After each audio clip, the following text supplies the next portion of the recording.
This is the most that that you've touched me in years. I'm just kidding. Well, hello again, friends. It's Jason Zook, and this is part 2 of a Q&A that we put together based on your questions from Instagram and YouTube, and I think it was actually just those places. Anywho, these are some fun questions that we wanted to answer, and Caroline has been feeling a little bit better, so we flipped on the camera and we recorded. And if you want to watch on YouTube, you can with some fun editing and clips and things, or you can just listen on your favorite podcast player, whatever you want to do. But if you enjoyed this Q&A, let us know via the YouTube comments or email us or however you want to get a hold of us. We'll do more Q&As in the future. So we hope you enjoy it, and we will be back with regular content as soon as Caroline is feeling up to it.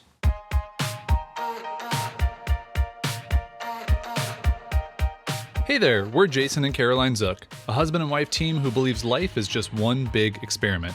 This is the show where we share our journey as we figure out this ever-changing thing called life. We cover topics like running a business, traveling the world, and clawing our way out of debt, all with the hope of inspiring you to live, work, and create with more intention. Life might bring its twists and turns, but when you know who you are and what you want, you're never really lost. Welcome to Wandering Aimfully, the show. Catherine Ruddell, shout out Waymer alert, Catherine. Actually buyer of future, but either way. How did you know you were done-ish with speaking at or attending conferences? Ooh, so that's for you mostly. Attending is probably, I think you attended more conferences than I did. So ladies first. This is not a helpful answer, but like I just have anxiety traveling. And so I don't know if that's an unhelpful answer. I think that actually can be a helpful answer. So the point at which it became more of a cost to go than a benefit, that's when I stopped. Yeah. I think it's a good answer. For me, public speaking is actually almost the exact same thing. I was getting paid very good amounts to go and speak publicly, and for a long time, it brought me a lot of value, and it was really fun, and I liked getting up in front of a room and just cracking jokes and being silly and doing cartwheels at the end of my talks because I'm 6'5" and 240 pounds. It's a big human. I do miss cartwheels. like watching you speaking and like people laughing at you. Yeah, I miss that. And I can be confident and say that I know that I was good at it and that I did a good job, but at the end of it, I just always felt super drained. All I wanted to do was get back to our lives and our routine and to you and to Blacks and to what we were doing and what we were creating. And it took so much more out of me than I got back from it. And that was the point when I just knew like, I'm good. Like even still, we've had a couple opportunities. I've had a couple opportunities. People have reached out. And I'm just like, not in this season of my life. And I don't know if that's going to change or not, but for right now, it's fine. I do think that this is at least for me, one of my personal evolutions over the past couple of years has been no longer aspiring to things that I think I should aspire to from the outside looking in. So like being a public speaker? Yeah, like speaking is one of those sort of like hallmarks of I've somewhat made it because people deem me knowledgeable or worthy of getting on a stage and talking to people. That's not to say it's not fun. Like sometimes it really is fun, but I'm just saying if I really am honest about deep down, being asked to speak or even like being asked to write my book or things like that, I thought that they were these like professional like feathers in my cap that would say, hey, I'm successful. You don't have a cap that has feathers and you never have. So don't tell them that. It's buttons on your lapel? I don't know. Another patch on my Girl Scout sachet. And I just feel like I'm at this point now where I'm so tired of chasing that stuff or using that stuff to validate myself somehow. Yeah.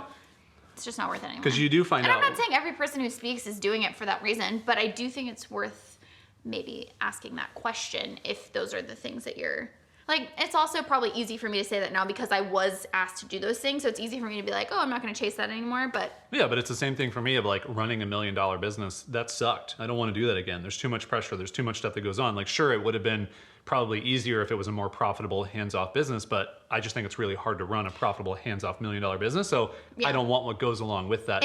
And back to the like cost benefit thing, like, yeah, for the 30 minutes that I'm on stage and it feels really good to talk to people and make people laugh and do all that stuff, the days and actually weeks leading up to it where I'm anxious and having to come up with things to talk about that feel like things I want to share and those nerves the day of and having to travel and all this stuff, like, is that all really worth it for that 30 seconds or 30 minutes on stage? No. Here's your husband moment. How are you feeling? You okay? Yeah. We have a couple more. Yeah. All right. Amanda Nelson asked, this is an interesting one. We never talk about this stuff. So, where do you see yourselves individual and couple in 5, 10, 20 years? Oh my God. We don't do this at all. Let's try and go somewhat quick because this could take like a long time. So, where do we see ourselves in 5 years? So I'll be 35 and you'll be 42. Really? Close. I'll be 37 this year. I always forget how old you are. I'll be in my 40s in 5 years. I don't look a day over 27, do I? I just kind of think of you as like not Man. a number. Just as man. Yeah. Yeah. 5 years. I think in 5 years we will either be living in Europe or have lived in Europe, and then we will probably figure out where we're settling down. Maybe. Yeah, probably be figuring out like Kids where kind of like our place in the world is. I think that's 5 years. Maybe. I would hope still running Wandering Aimfully, like having a really amazing, thoughtful community that we're showing up for, they're showing up for each other. Although knowing us, we will have created other weird things. Yeah, in the for sure. Mix. I'm already getting itchy about like a weird idea. Yeah. I know you are. All right, 10 years. So that's almost 2030, which is crazy to think about. Well, the planet's ending at that point. So. No, is it 12 years? You said it's 12. I know, but like, so 10. We'll be at that point, we'll be creating our bunker. Yeah, we'll be building our supplies. bunker. Yeah, I think that sounds like a reasonable plan. I literally can't think of like 10 years. We honestly just don't think that far in advance ever. So it's kind of funny. 20 years. All right, where are we gonna be in 20 years? You'll be, how old will I be? I think I'm gonna I'll be 50. selling magnetism, like reverse magnetism flying cars is what I'm gonna sell. Neat. Yeah, I'm gonna be I just feel like I'm gonna knitting own that stuff. one of those businesses. You're gonna be doing a lot of knitting. Virtual knitting? Because it's not gonna be real knitting. VR knitting. VR knitting.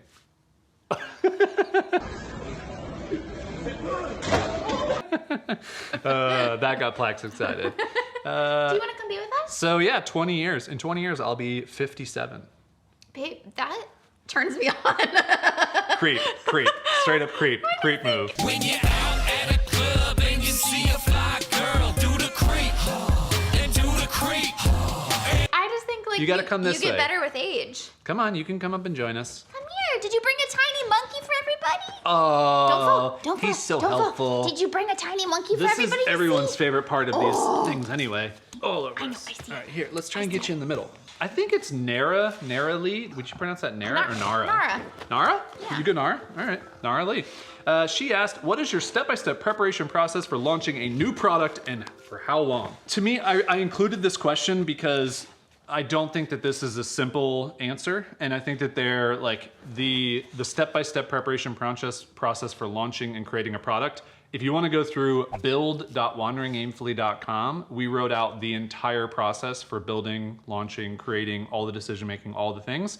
There's not that many posts. I think it's like 25-ish posts that you can go through. Here's my simple answer though. Oh, wow. Come up with your product idea. Write content for. Well, this is yeah, because we're doing this in Build Without Burnout right now. Yeah, so but you're I'm a just cheater. saying, come up with You're your a product little idea. cheater. Can you sit down in the middle? Write, if you already have an existing audience, ideally, 4 weeks to 8 weeks worth of really helpful content that is aimed at teaching something related to your product and that's helpful and attracting your ideal customer for that product. Yep. Make sure that you're capturing them on an email list, Yep. specifically for the pre-launch of your product, and write a 1 week email sequence to those people at the end of the 8 weeks selling your product. Be transparent, be authentic, make Yep. sure that you have a really narrow target audience and that you're addressing their things that they're struggling with, and you're clearly explaining how your product is going to help them alleviate those struggles and be a better version of themselves. And do an open and close launch 1 week long. Send more emails than you think that you need to. Yep. There's a post that I'll put up a link on screen. It's a product launch formula that we've used over and over and over and over and over TM. again.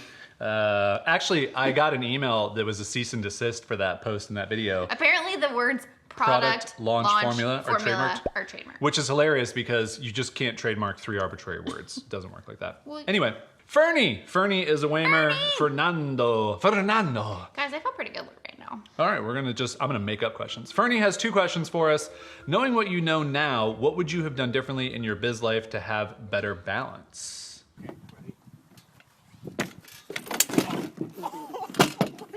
For me, I really think much earlier on in my life, coming up with my enough number, defining what we call our number, which is your minimum monthly magic number. Those are just such important things. And it's actually funny because I tweeted a poll earlier, and I don't mean that to be like, oh, I tweeted a poll. I was actually really curious to see people on Twitter if they think they're successful and how long it took them to find that success.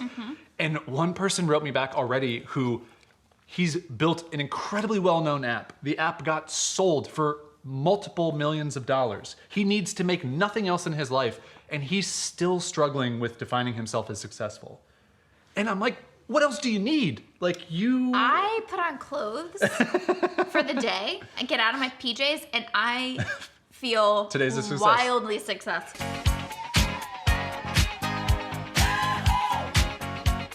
It's a celebration. But I just think that it's such an important thing that I wish earlier on in my life, and I know a lot of that's just immaturity and it's hard to do those things when you're younger, but is to define what is enough for you. What does that look like? Sure, it might change and grow a little bit, but to not have huge arbitrary goals and actually define them so that you can reach a reachable goal, achieve a reachable goal, and actually see what happens from it.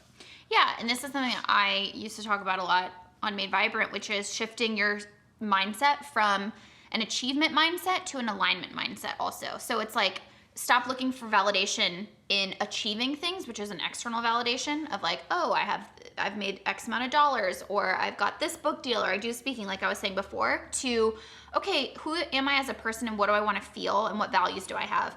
I want to feel balanced. I want to connect with nature. I want to be a good spouse. So it's like constantly checking in every day. Do you want to be a good spouse though?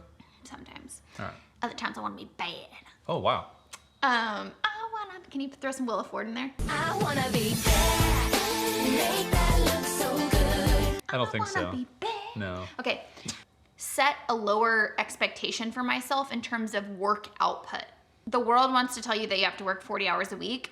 I am coming around to the idea, I know that this is very specific to me because like I can't hold focus for a long time right now, but I really think like if you can work 5 good hours a day, yeah, that's solid. I mean, this is stuff then that go live your life, then go take a walk, Yeah. then play with your kids, then talk to your husband, play cards, watch TV, like live life, talk to your parents on the phone. But like we revolve our entire lives around being able to crank out 8, 9, 10 hours of work a day, and it's just stupid. I'm going to throw another link on the screen because a lot of these things we talk about in more depth in other places, and that is our working to live mindset, which takes a lot of this stuff and puts it in one place. And there's actually exercises and things you can go through if you want to help you define your enough number, your number, your daily schedule, what your hours want to look like when you work. Are you able to see him on this?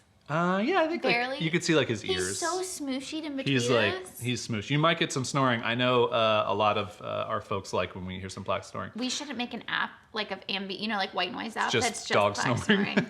I do kind of want to. He almost had an app, remember? Yeah. Yeah, and then the iTunes store or the App Store says no. Jerks. Okay, Ferny's second question was, what kind of biz associations dealings have helped you and what would you avoid? Ooh. The way that I read this was like things you've been a part of, maybe things you've purchased, maybe things that you wouldn't purchase. Like that's kind of how I read it. So like Ferny is a WAIM member and I think he gets a lot of value from being in our membership community. Have we bought anything like that? Have we avoided anything? The first thing that comes to mind that I think you would probably agree has brought the most value to our lives over time was going to the Misfit conference. Yep. And it doesn't have to be that. It's just aligning yourself with an event or with a group of people who are similar to your values. So this was an entire conference put on by our friends AJ and Melissa, who live very intentional, very different. They even showed me that before I could even identify that that was like who we were, and that definitely has molded our path going forward. Things to avoid, really it's if something feels like someone is playing up to something that you fear or something that just doesn't feel right to you, but like it's hooking you in. And so a specific thing like, do you want to run a 6-figure business overnight? Yes, that is something we all would love to have. But what it actually takes to get that is not what someone is probably selling you. What they do to actually have that happen is probably not something that's repeatable for you. And so I think those types of things, just avoid those things at all costs, because almost all of them are way too good to be true. And what really matters is hopefully people teaching you a skill that you want, or surrounding you with people that are like-minded, that are trying to achieve the same thing at least. That's exactly what I was gonna say is, if it sounds easy, run the other way. Yeah. Because truthfully, there is no easy way to have the exact life that you want. And a lot of people, it's very easy to prey on people's desperation or hope or exhaustion, frankly, of if they've been trying something for a long time and it hasn't been working. How terrible it feels to be broke and frustrated right now. I sure do. But with my new e-course I created for you, you won't have to anymore. Now you have a sense of hope, and therefore you're getting closer to feeling compelled to taking action on my offer. I don't think I've ever admitted this, but I'm gonna admit it here Ooh, first. truth alert, truth alert, truth alert. When I was in college, one summer, I was so broke. I was paying for college by myself. I wanted to move out of my parents' house and move back to my college town and like get an apartment over the summer. And I had no money. And I signed up for one of those like take surveys to get paid things online. Nice. And I did all this research and I was like, am I being duped? I was like, no, I think, and I was so desperate at the time to make money that I was like, I'll be one of the few that actually does what you're supposed to do, and I'll be one of the few to make money. And dear God, if it didn't take me 10 years to get off those mailing lists. It was a total scam and it didn't work. That's a and bummer. I went and got a serving job at Outback, and that it was hard money, but it was money and it was real money. And so my point is, if it sounds easy, it's too good to be true. Yeah. And just, you're gonna be better served and you're gonna waste a lot less money in the long run if you just accept that you're gonna have to put in the work and you seek out people who also want to put in the work, because that's the real stuff. Find places you can align with those people. All right, Laura Crosby had 3 questions to finish this out, and I think they're good questions to kind of end this on. So I'm trying to be on the same plane. thank you. You're welcome. She also had 2 months off of work last year dealing with medical stuff, and she was wondering how we are dealing with that. Some days I cry a lot. Yeah. And then other I'm days... also supportive of it. I'm like, just let it out, man. It's fine. No judgment. That's why I said support as my second one, because you've been so incredibly supportive. And I think one of the best things that you can do as a partner trying to support somebody going through something hard is to, as much as possible, not put additional guilt and shame on that person.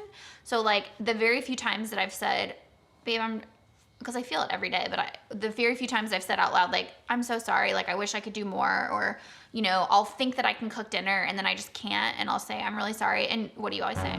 I say, get your ass back in that kitchen.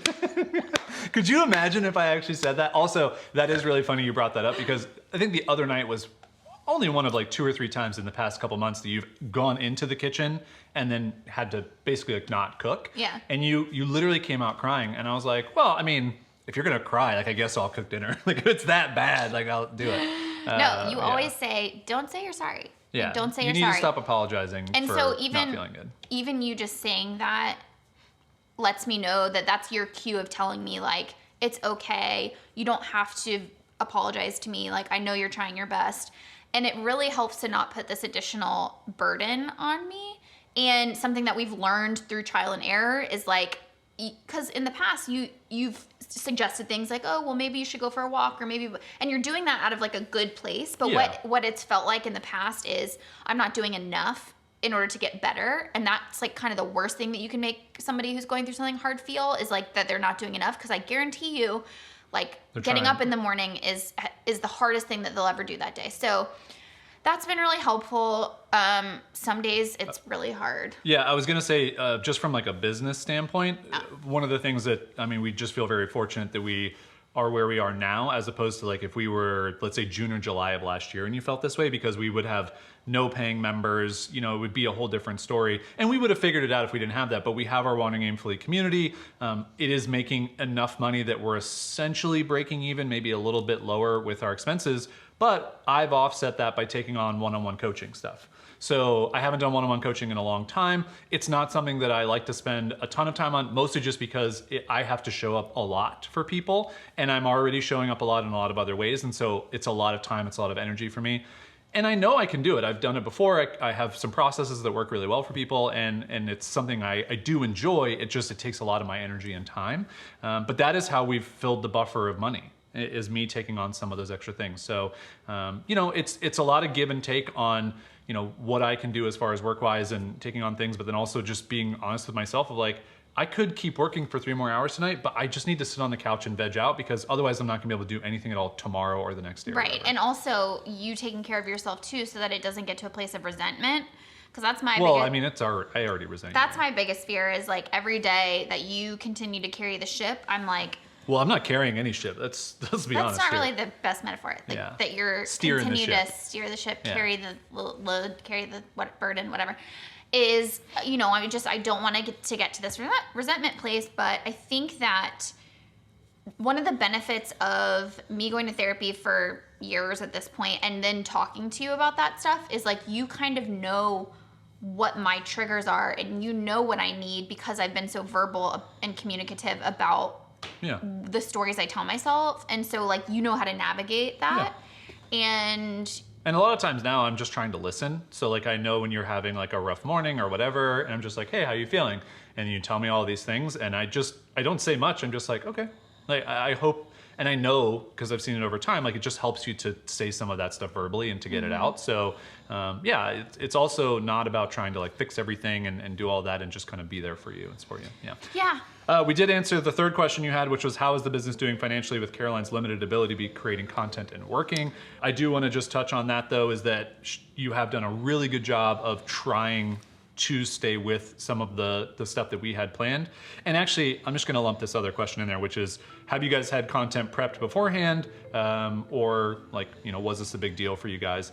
And I think for us, we did have some content prepped, but honestly, we've just pumped the brakes on almost everything that required your effort. Yeah, but I will say that I'm very grateful that we had the curriculum for Build Without Burnout planned. Mm-hmm. So at the very least, we have the kind of framework built for the program. And so then I just have to go in and do slides if I can. And if I can't, then Jason finishes them.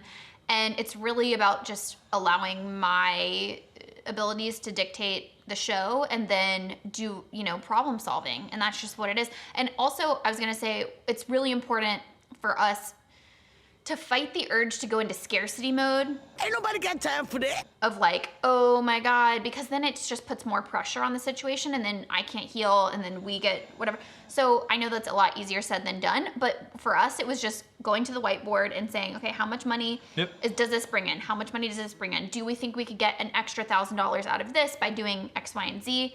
And just approaching it in a very non-scrambly type of way, so that we feel a little bit more in control of what we're doing. And it's like I'm on an extended vacation. A really crappy where vacation. I cry every day. I think just to kind of wrap up the thought on question about like how we're managing everything, because I think that's a good way to kind of bring this all together, is we're just doing our best. And like anybody else who goes through something difficult and goes through something tough, you can't copy and paste someone else's experiences and what they've gone through and like put it on you and fix it, and your businesses are all different and everything. And we're just really trying to give ourselves permission that this is not going to get fixed overnight. It's going to take longer than we probably think. Our business growth is not going to grow as fast as we want. The content stuff that we were creating, a lot of it is being put aside for right now, and I'm doing my best to keep up with it and to kind of be there and show up for people. And I'm just very grateful that we have created a community based around values. We've created a business based around values. And so the people we've attracted, I think, are very, and we know, are very thoughtful and understanding and caring and those things. So. You love me. You really love me. Thanks so much for the questions, everybody. We super appreciate it. For all of you who asked questions, we hope that our answers were good and worthwhile. And if they weren't, then you can go carry your own ship And I somewhere sat else. still for 52 minutes, and that's a big win. And you talked, and you were a person, and you had It was humor. really touch and go in the beginning. In the beginning, yeah. But Had look, to form you words. found your groove. Yeah. All right. Well, we'll see you guys around. Thank you so much, and goodbye.